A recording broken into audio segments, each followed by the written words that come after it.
Hello welcome to Vani சமையல்ல. இன்னைக்கு mutton எடுத்திருக்கோம். 1/2 கிலோ மட்டனு, 1 ஸ்பூன் தயிர் ஊத்திருக்கேன். ஏன்னா தயிர் ஊத்துனோம்னு வச்சுக்கோங்களேன், கறி சாஃப்ட்டா இருக்கும். அது இல்லாம அந்த மட்டன் ஸ்மெல் வராம இருக்கும். டேஸ்ட் நல்லாயிருக்கும். சரிங்களா? இஞ்சி பூண்டு பேஸ்ட்டு, கொஞ்சம் மஞ்சத்தூளு, மிளகாத்தூள். இது வந்து மட்டன் குழம்புக்காக போடுறேன். பிரியாணி செஞ்சாலும் மட்டன் இந்த மாதிரி கொஞ்சம் ஒரு வேக வச்சுட்டு போட்டிங்கன்னா கறி இன்னும் நல்லா இதுவாக இருக்கும். காரம்லாம் ஊறி சூப்பராக இருக்கும். நான் அப்படி செய்வேன். சரிங்களா?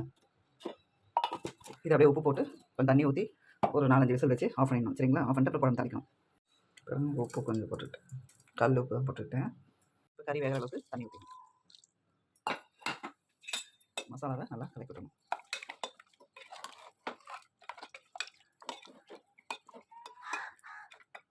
கறியில் மூங்குற அளவுக்கு தண்ணி வச்சிங்கன்னா நல்லா இதுவாக இருக்கும். சரிங்களா?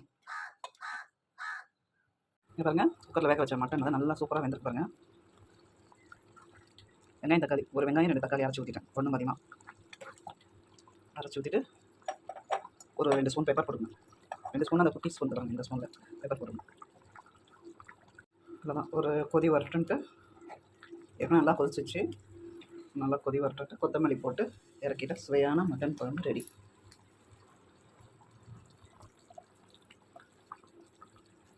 கொத்தமல்லி வாங்க சாப்பிடலாம். தேங்க்யூ ஃபார் வாட்சிங். பாய். வாழ்க வளமுடன்.